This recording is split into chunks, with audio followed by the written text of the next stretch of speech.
하나님 말씀 로마서 8장 28절에서 30절까지 또 보겠습니다.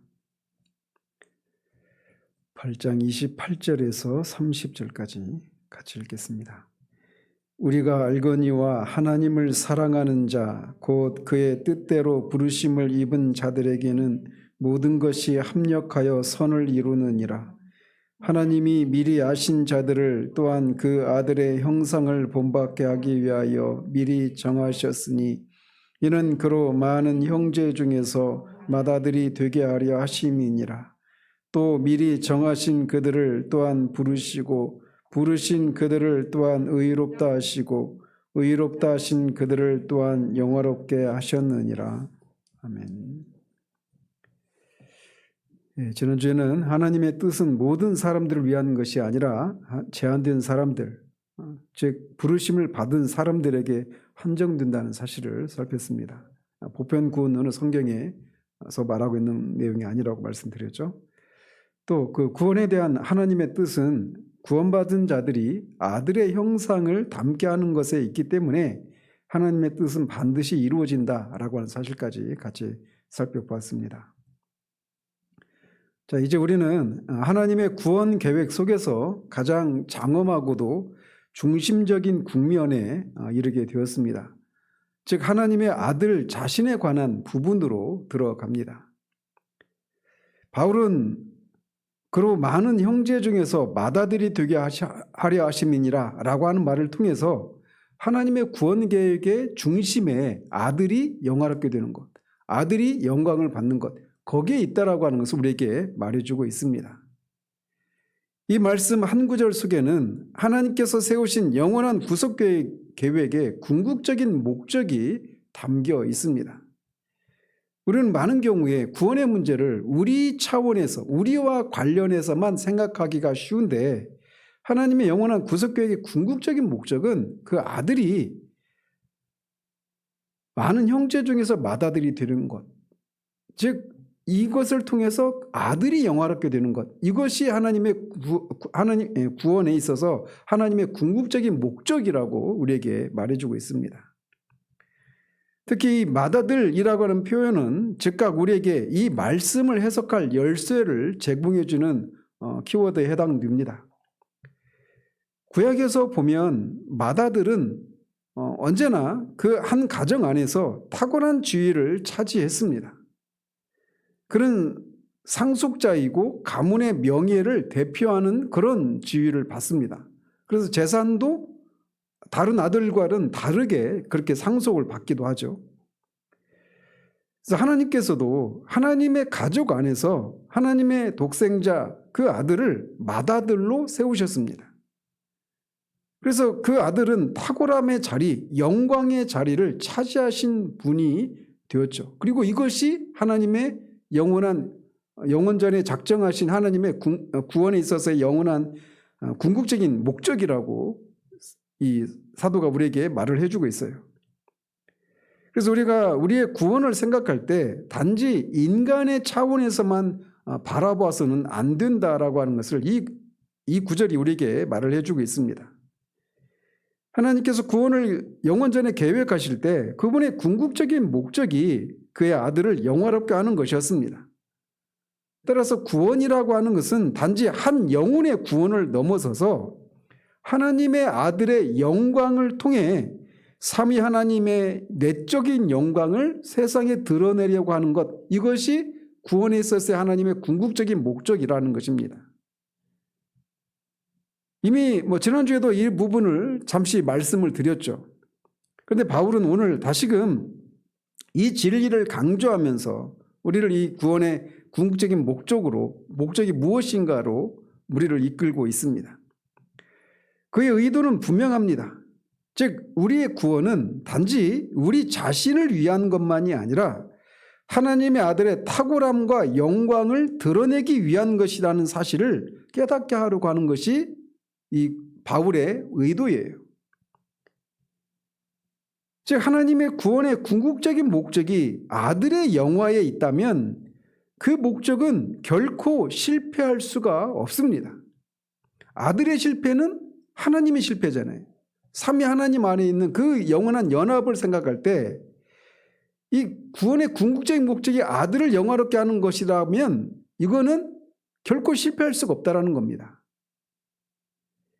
만일 그리스도께서 이 땅에 오시고 여러 가지 가르침을 베푸시고 십자가에 달려 죽으시고 부활하셨는데도 그 결과 아무도 구원받지 못했다면, 그리고 구원받은 사람들이 한 사람이라도 낙마를 하는 일이 일어난다면 그것은 실패의 역사로 그치고 말 거란 말이죠. 그러나 하나님은 실패하지 않으십니다. 그의 아들을 통해 이루신 구원은 완전하고 그분의 이름은 반드시 영화롭게 될 거라는 거예요. 바로 이 사실 안에서 우리 구원은 그분의 영광 속에 포함된 필연적인 결과인 겁니다. 우리를 구원하는 것을 통해서 아들을 영화롭게 하는 것. 그렇기 때문에 아들을 영화롭게 하는 것이 반드시 이루어지는 일이라면 그 아들을 영화롭게 하는 방식인 우리의 구원도 반드시 이루어질 수밖에 없다. 이게 사도가 우리에게 말해주고 있는 논리예요. 그래서 그리스도의 영화가 반드시 이루어질 것이 분명한 것처럼 우리 영화도 반드시 이루어집니다. 그리스도의 승리는 우리의 승리입니다. 모든 것이 그리스도 안에서 우리에게 이루어집니다. 그래서 그리스도를 영화롭게 하는 것이 하나님의 궁극적인 목적이기 때문에 그 우리를 구원하신 것을 통해서 그리스도를 영화롭게 하는 것이 하나님의 궁극적인 목적이기 때문에 그 일이 반드시 이루어지기 때문에 우리의 구원도 절대적으로 안전하고 확실하다라고 하는 것을 말해주고 있는 거예요. 바울은 이 진리를 성경 곳곳에서 반복하고 있습니다. 대표적인 구절이 있다면 에베소서 1장 10절이에요. 때가 찬 경륜을 위하여 예정하신 것이니 하늘에 있는 것이나 땅에 있는 것이 다 그리스도 안에서 통일되게 하려 하심이라. 온 우주는 그리스도 안에서 통일이 될 것입니다. 하늘과 땅과 보이는 것과 보이지 않는 것 모든 것이 그분 안에서 하나로 모여서 그분의 주권 아래 완전한 질서를 회복할 거예요. 영혼과 시간이, 몸과 영혼이 죄로 말미암아 초래된 그 모든 것들이 그리스도의 그리스도 안에서 이런 모든 것들이 통일을 이루는 그 일이 일어날 것이라는 것이죠. 하나님의 경륜은 혼돈의 세계를 질서로, 분열된 인류를 화해로 이끌어 갑니다. 그리고 이 모든 통일의 중심이 바로 예수 그리스도시다라고 말하고 있어요. 에베소서 1장 10절이. 또 에베소서 1장 20절 21절에서도 이렇게 말을 합니다. 그 능력이 그리스도 안에서 역사하사 죽은 자들 가운데서 다시 살리시고 하늘에서 자기의 오른편에 앉히사 모든 정사와 권세와 능력과 주관하는 자와 이 세상뿐 아니라 오는 세상에 일컫는 모든 이름 위에 뛰어나게 하셨다. 그리스도께서는 그가 이루신 구속 사역으로 인해서 모든 이름 위에 뛰어난 이름을 받으셨습니다. 그분은 모든 세대의 주권자이시고 그의 영광은 만물을 압도합니다. 이 진리를 가장 장엄하게 선포하고 있는 본문이 있다면 빌립보서 2장 5절에서 11절까지입니다.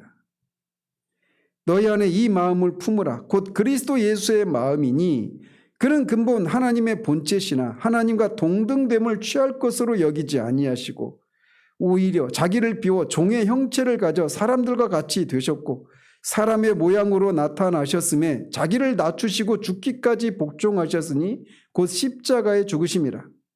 이러므로 하나님이 그를 지극히 높여 모든 이름 위에 뛰어난 이름을 주사 하늘에 있는 자들과 땅에 있는 자들과 땅 아래에 있는 자들로 모든 무릎을 예수의 이름에 꿇게 하시고 모든 이름으로 예수 그리스도를 주라 시인하여 하나님 아버지께 영광을 돌리게 하셨느니라.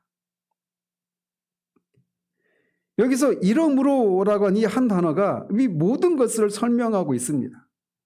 그리스도의 높아지심은 그의 낮아지심의 결과입니다. 그가 스스로를 낮추시고 죽기까지 복종하셨기에 하나님은 그를 지극히 높이셨습니다. 그분은 모든 무릎이 꿇고 모든 입이 시인하게 될 만유의 주가 되셨다라고 말하고 있어요.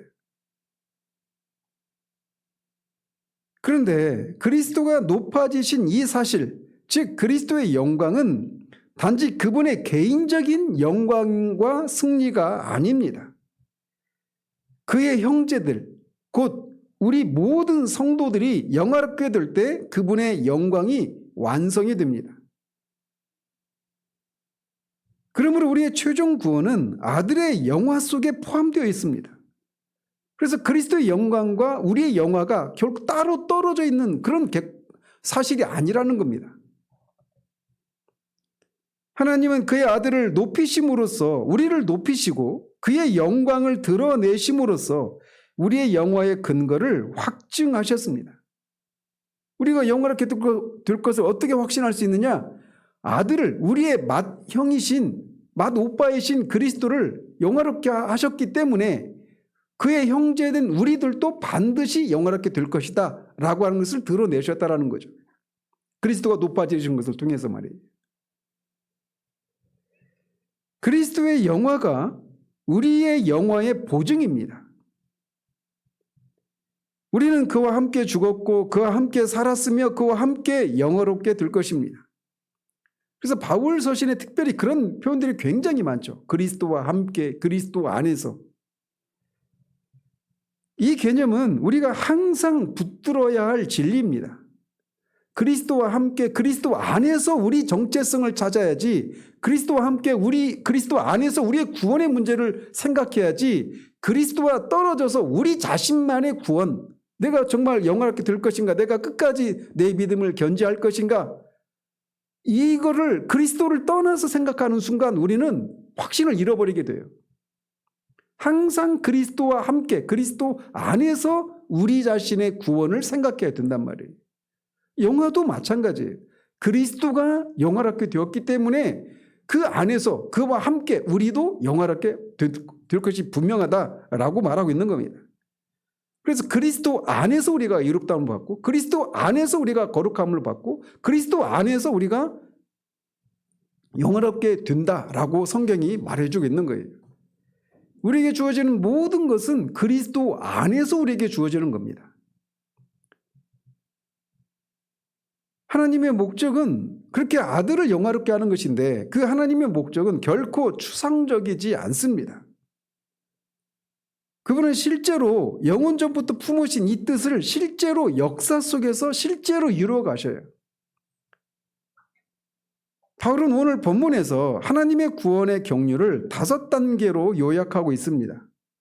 보시면 미리 아심, 미리 정하심, 부르심, 의롭다 하심, 영화롭게 하심, 이 5단계로 요약을 하고 있는데, 이 5단계는 단순한 나열이 아닙니다.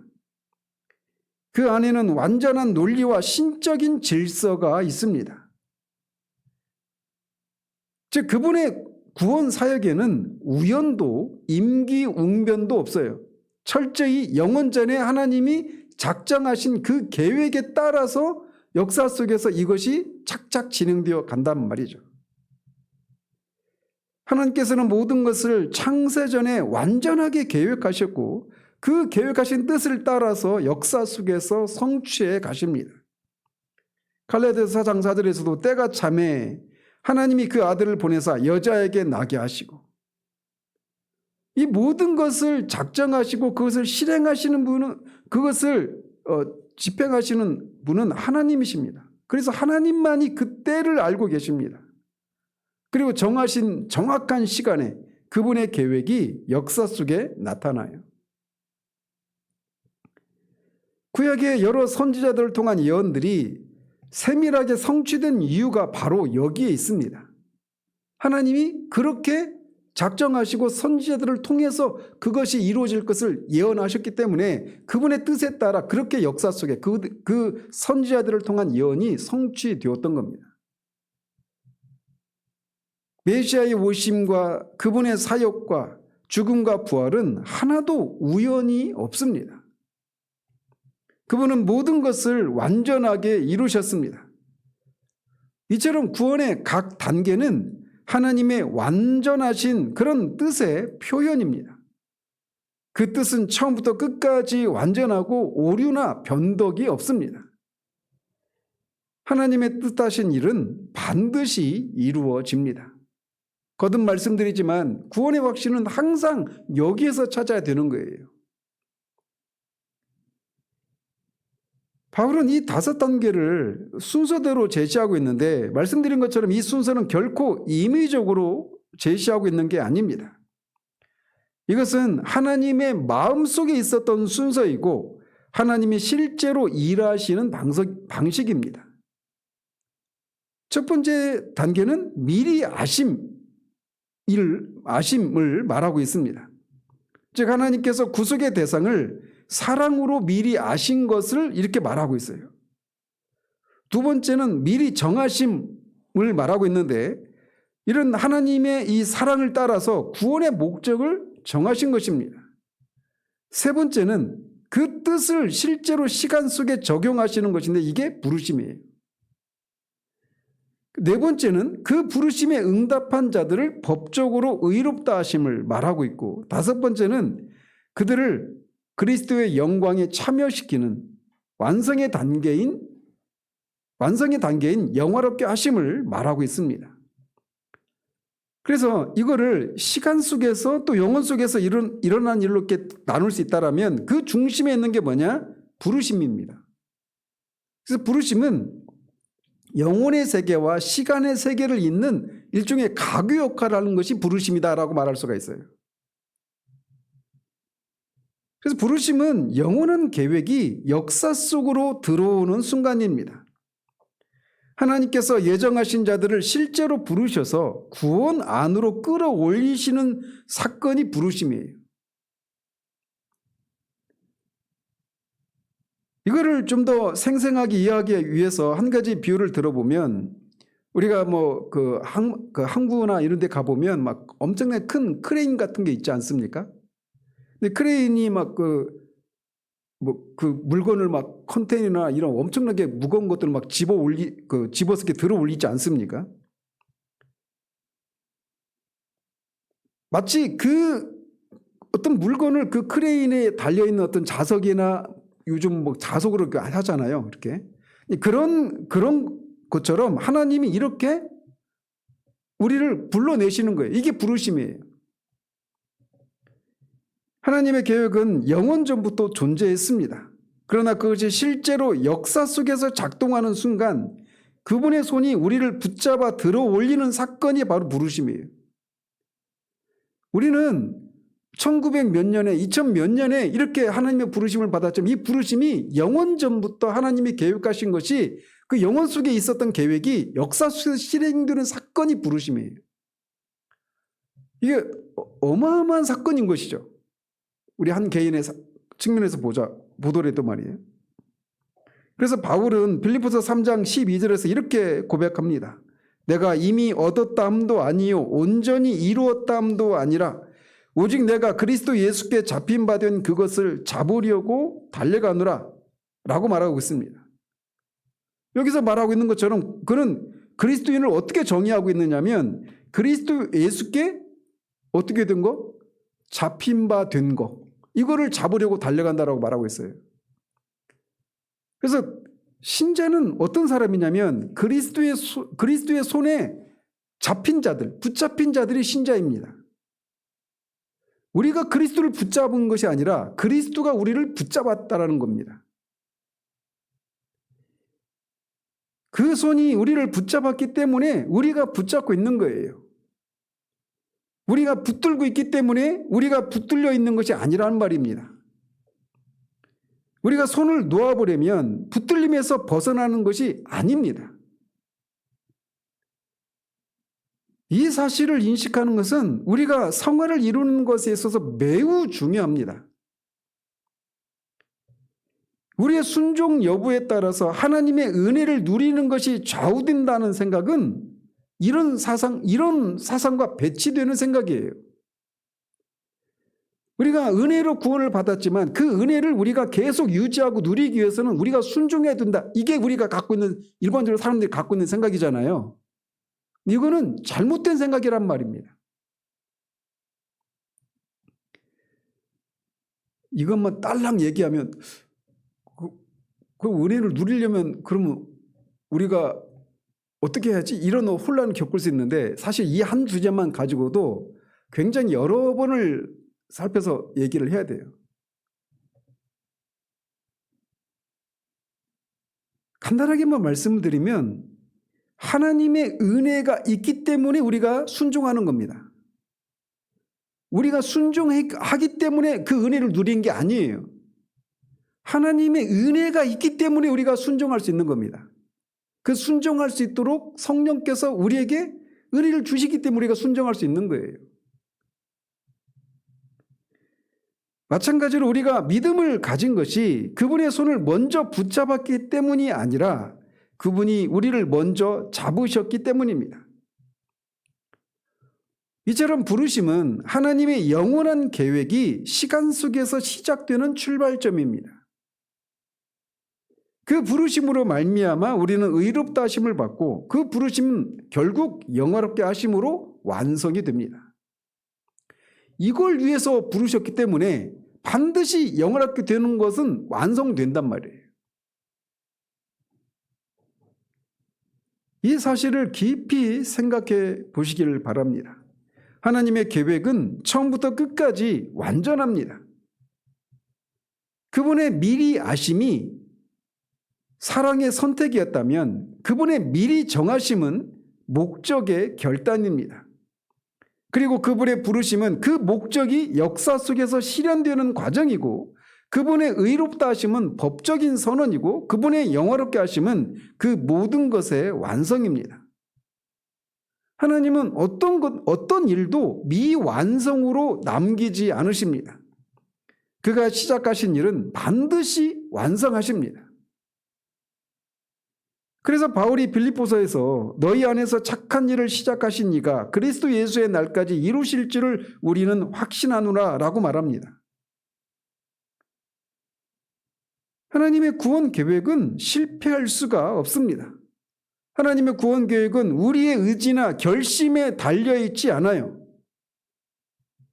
그분의 구원, 우리의 순종 여부에 우리의 구원이 달려있지 않습니다. 이 말이 우리가 마음대로 살아도 된다라는 말을 의미하는 것은 아닙니다. 말씀드리고 싶은 건 우리의 구원은 그분의 의지와 결심에 달려있다라는 겁니다.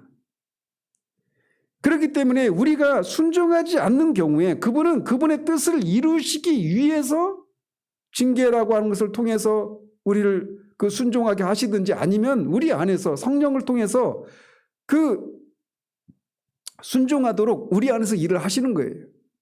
그래서 반드시 일을 하시는 겁니다.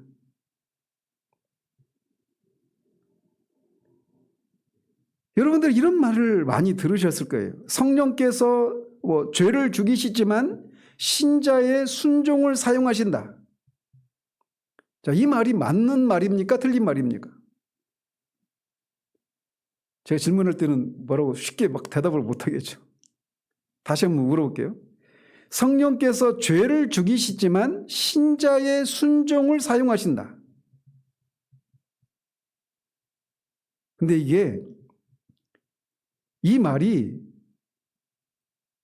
복음은 새로운 율법이며 성령의 은혜는 순종을 통해서만 작동한다라고 말했던 리차드 백스터의 신율주의와 괴를 같이 하는 말입니다.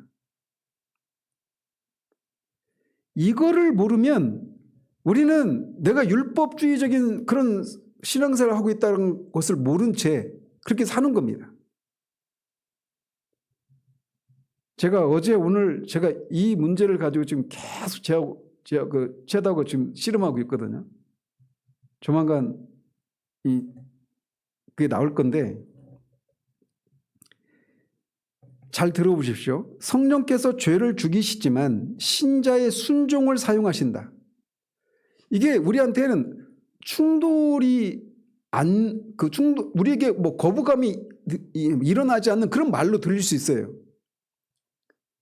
근데 오해는 뭐라고 말하냐면 성령의 사역은 순종을 조건으로 작동하는 것이 아니라 순종을 낳는 원인이라고 말을 합니다.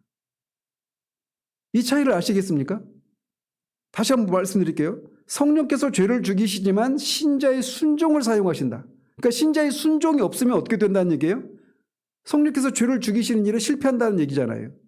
그러니까 내가 그 의지를 발휘하느냐, 결단하고 죄를 죽이기 위해서 의지를 발휘하고 열심을 내고 하는 것에 의해서 그걸 사용하셔서 성령께서 죄를 죽이신다는 얘기예요. 근데 그게 언뜻 들으면 맞는 말처럼 들리잖아요.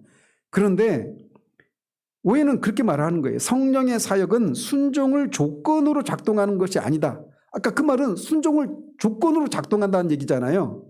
그게 아니라 그런 순종을 낳는 원인이 성령이시다라는 거예요. 이거는 어마어마한 차이를 불러내는 겁니다.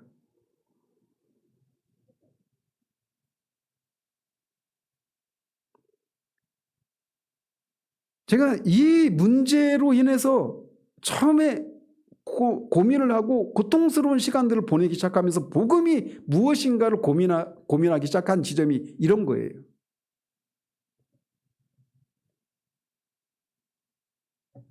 신자는 죄를 죽이지 않으면 은혜의 지배를 상실하고 죄의 지배로 넘어간다라고 어떤 분이 말을 했어요.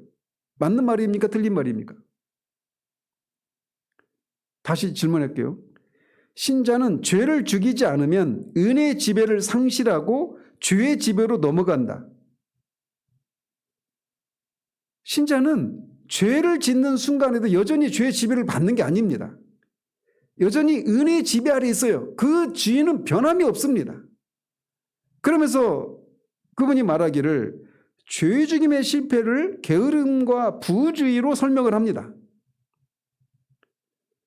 근데 이게 인간의 차원에서, 우리 차원에서 보면 다 맞는 말처럼 들려요. 그래서 이런 말들은 성화의 실패가 은혜의 부족이 아니라 인간의 불성실함 때문이다 라고 말했던 이 리차드 백스터의 신율주의와 똑같은 말입니다. 그래서 리차드 백스터가 청교도인데 존 오웬하고 이 문제를 가지고 굉장히 논쟁을 벌였어요. 그래서 리차드 백스터는 구원과 성화의 관계를 은혜의 보존을 위한 행위 조건으로 전환시켜 버렸습니다. 우리가 은혜를 받았잖아요. 그 은혜를 유지하고 보존하기 위해서는 우리가 어떤 순종을 해야 된다라는 거예요. 즉 우리가 하나님과의 관계를 누리기 위해서는 우리 쪽에서의 순종이 필요하다라는 구조가 이 리차드 백스터의 구조란 말이에요. 그래서 그렇게 되면 죄 죽임은 성령의 사역이라기보다 성령의 도우심을 받아서 신자가 성실히 실천해야 하는 과제로 변하고 맙니다. 누구를 얘기하는지 아시겠어요? 이것에 대해서 거의 모든 사람들이 당연히 그렇지 않아요? 이렇게 생각합니다. 제가 지금 그 육은 무익하다. 자아가 반드시 죽어야 된다. 이 얘기를 하고 있잖아요. 이 얘기를 들으면서도 내가 자아를 죽여야 되는구나. 이걸 이제 동의가 됐어요. 그 자아를 죽이기 위해서 자아를 죽이려고 합니다.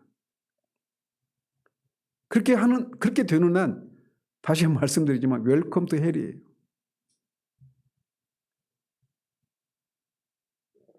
성화는 성령의 은혜로 이루어집니다.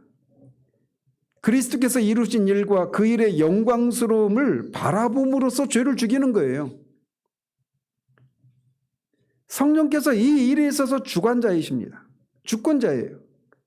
이런 것들을 그리스도의 영광을 우리에게 조명하시고 감동하심으로 그거를 즐거워하고 기뻐하고 소원함을 불러 일으키셔서 죄를 죽이고 거룩을 이루게 하시는 거예요.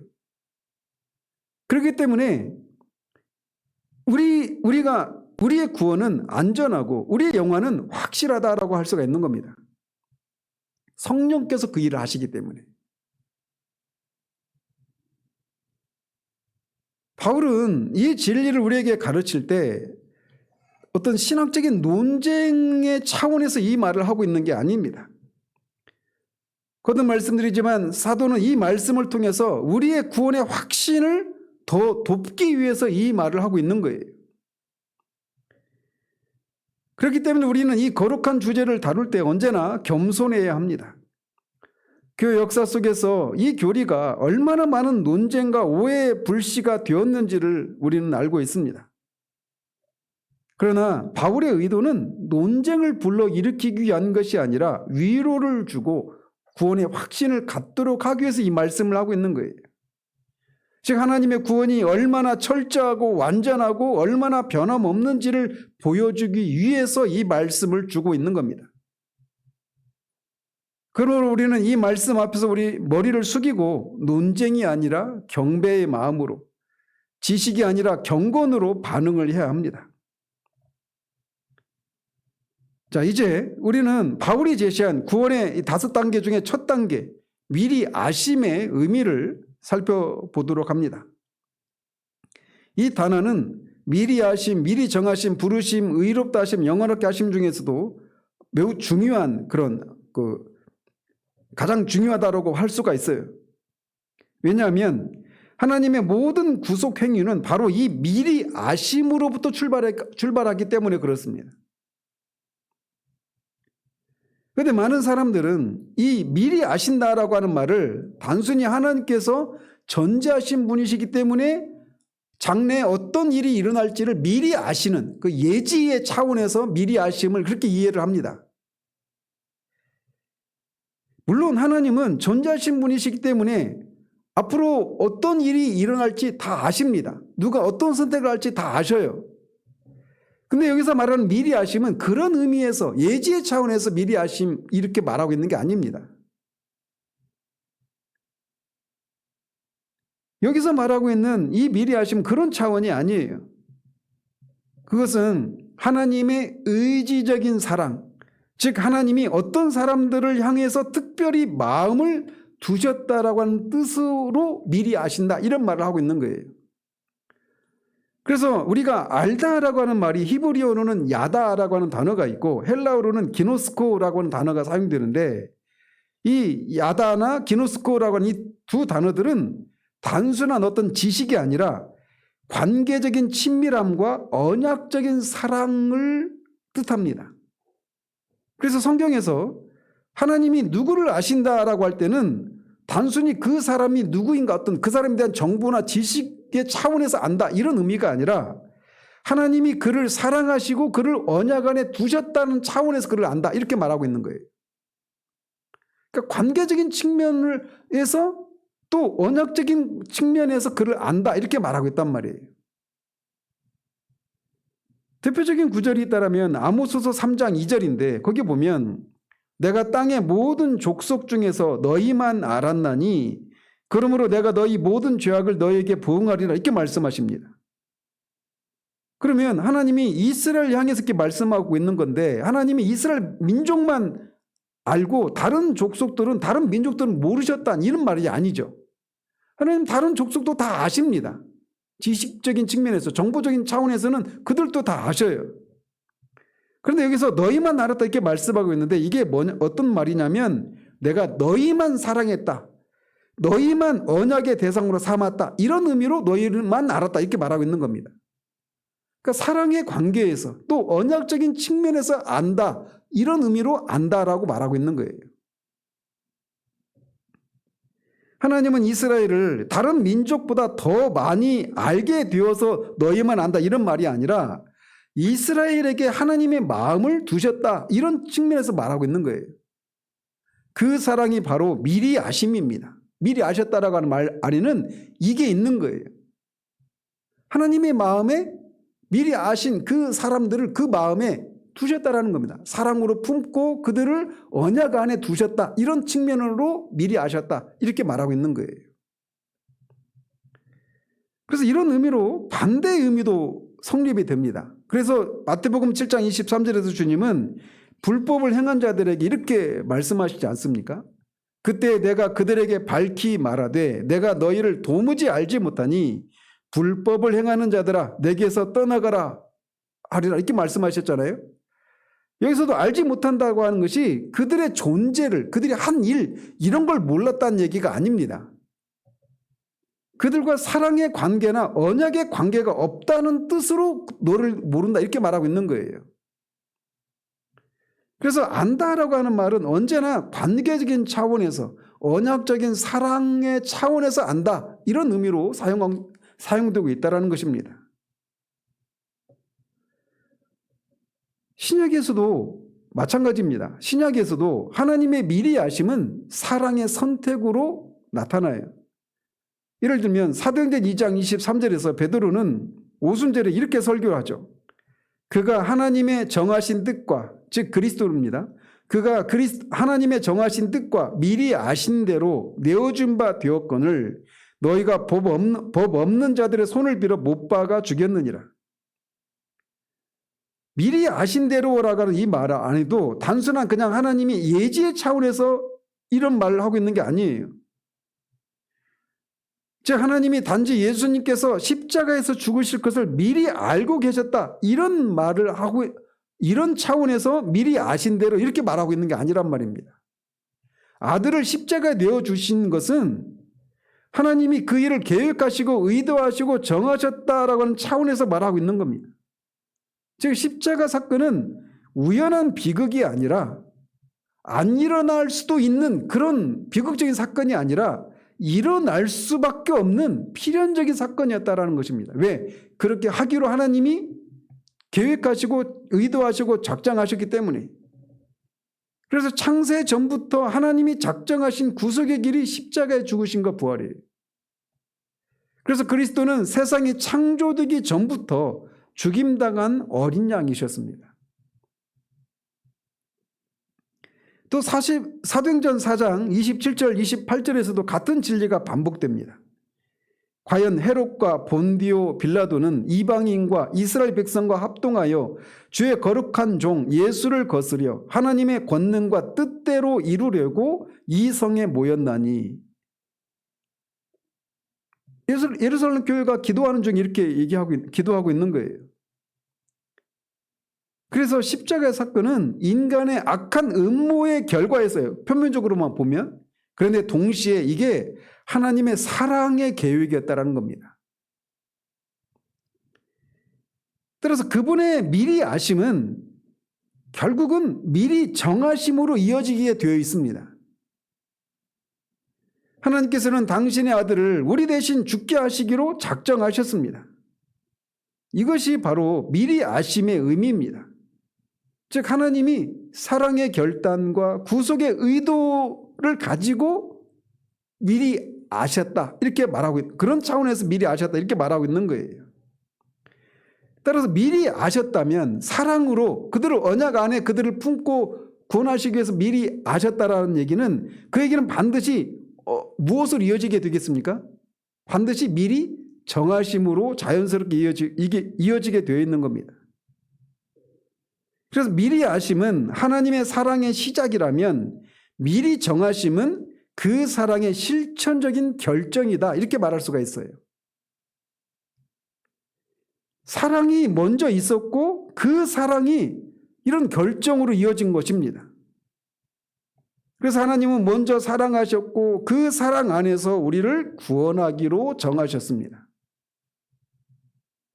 이 사실은 베드로전서 1장 2절에서도 똑같이 나타나는데 곧 하나님 아버지의 미리 아심을 따라 성령의 거룩하게 하심으로 순종함과 예수 그리스도의 피 뿌림을 얻기 위하여 택하심을 입은 자들에게 편지하노니 이렇게 말합니다. 택하심이 미리 정하심이잖아요. 그래서 미리 정하심은 택하심은 그 전에 미리 아심이 있었다는 겁니다. 미리 아심 안에는 그분이 사랑으로 우리를 품기로 작정하신 것이 들어있는 거예요. 따라서 여기서도 미리 아심은 단순한 예지가 아니라 선택의 근거입니다.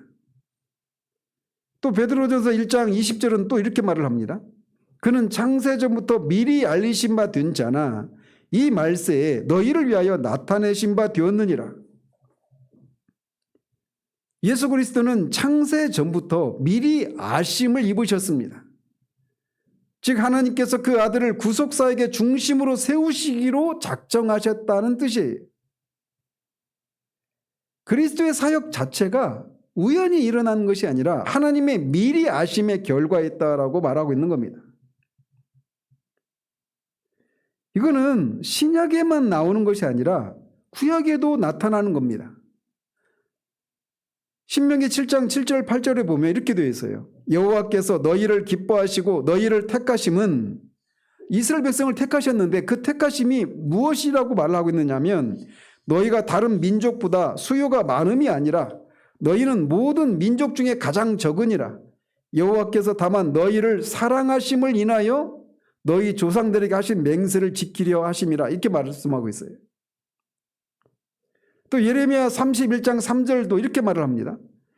나 여호와가 옛적에 이스라엘에게 나타나 이르노라. 내가 무궁한 사랑으로 너를 사랑한 고로 인자함으로 너를 인도하였노라.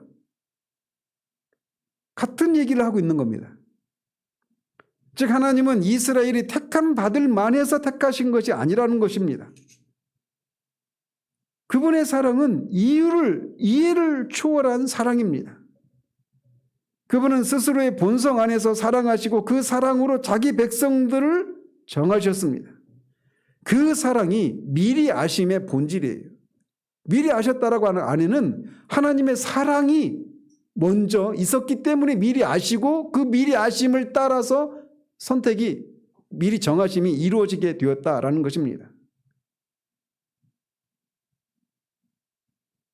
하나님은 이 미리 아신 자들을 또한 미리 정하시고 그들을 부르시고 이롭다 하시고 영화롭게 하십니다. 이 모든 일은 창세전의 사랑에서부터 시작이 되었습니다. 그리고 영원한 영화로 완성되는 구원의 연속체예요.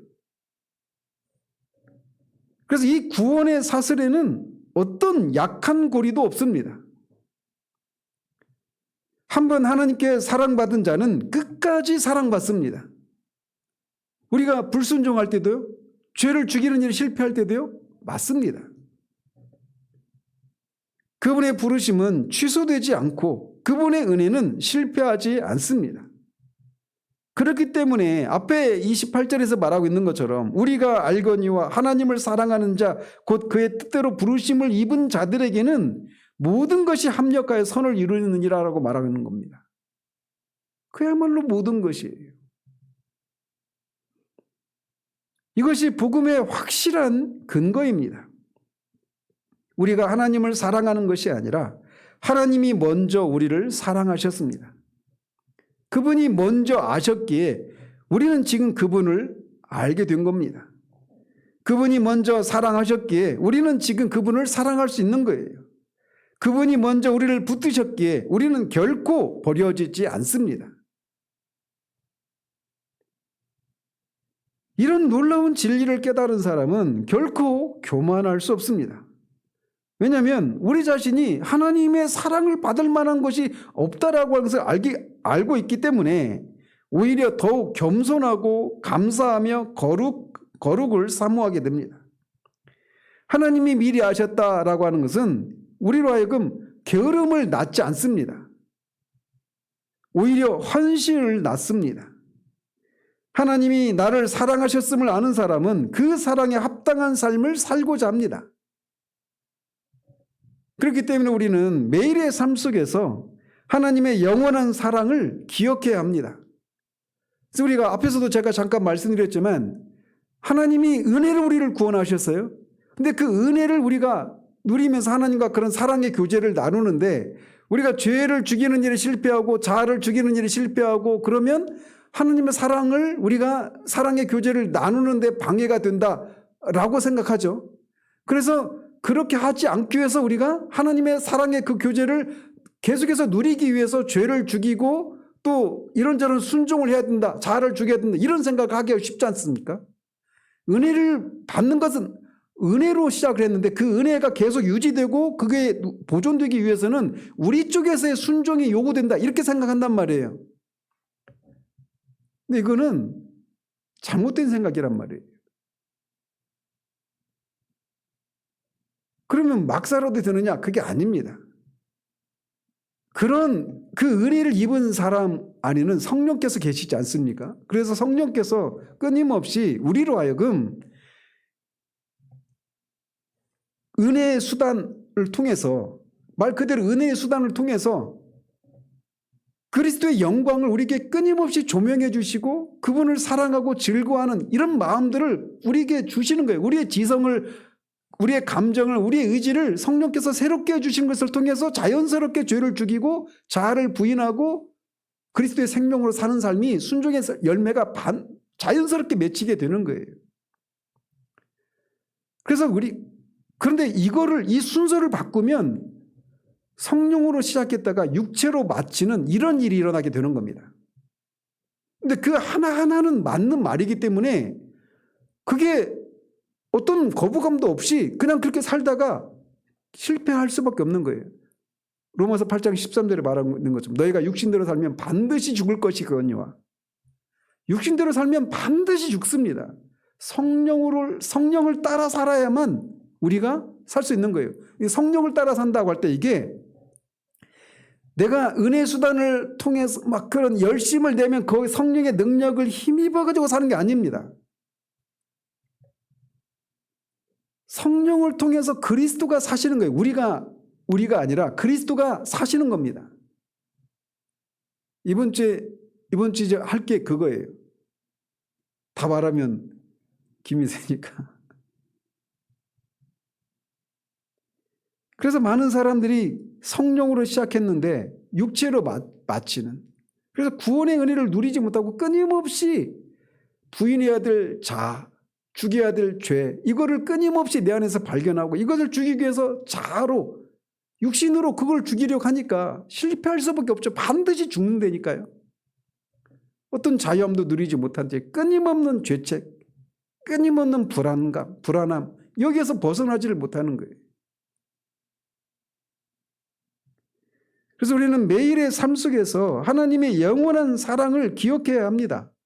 이것이 존 오웬의 바라봄의 신학의 핵심이에요. 그래서 은혜의 수단을 통해서 우리가 말씀을 듣거나 읽거나 기도할 때 또 성례를 통해서 성례에 참여할 때 성령께서 그렇게 우리의 지성을 새롭게 하시고 우리의 감정을 죄를 미워하고 거룩을 사모하는 마음을 불러일으키고 우리의 의지를 새롭게 하셔서 그렇게 자연스럽게 그렇게 살게 되는 거예요. 그리스도의 생명으로 우리가 그것을 하는 겁니다. 그 일을 하시는 분이 성령이시고. 그래서 이 순종은 은혜의 결과예요. 순종은 은혜의 자연스러운 결과입니다. 근데 이 결과를 만들어내기 위해서 우리가 순종해야 된다. 이렇게 되면 이제 율법으로 마치는 거예요. 거기에 빠지면 헤어나오지를 못합니다. 물론 하나님이 하시지만 이 어떤 가르침을, 복음을 듣지 못하면 거기서 하나하나만 보면 잘못된 것이 없기 때문에 헤어나지를 못하는 거예요. 왜 힘든지 몰라요. 구원받아서 그런 기쁨으로 시작했는데 더욱더 성화를 이루는 삶을 살려고 하다가 더 힘든, 예수 믿는 게 이렇게 힘들다니, 이렇게 되는 거예요.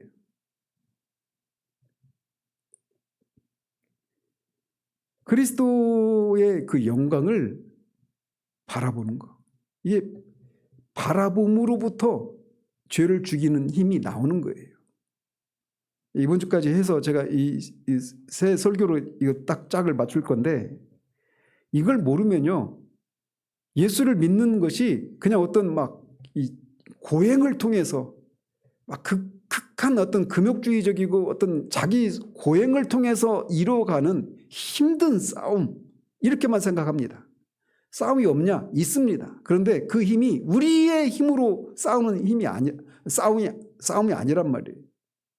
이 원리를 모르면 구원받음의 그 영광스러움과 자유함과 기쁨, 평안 이런 거 없어요. 끊임없이 해야만 한다라고 하는 이것만 있고 하지 못하는 데서 오는 자책감, 이것밖에 안 남아요.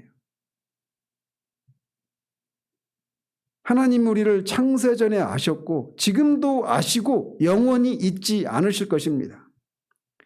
그 사랑 안에서 우리는 평안을 얻습니다. 그 사랑 안에서 우리의 구원은 흔들리지 않아요.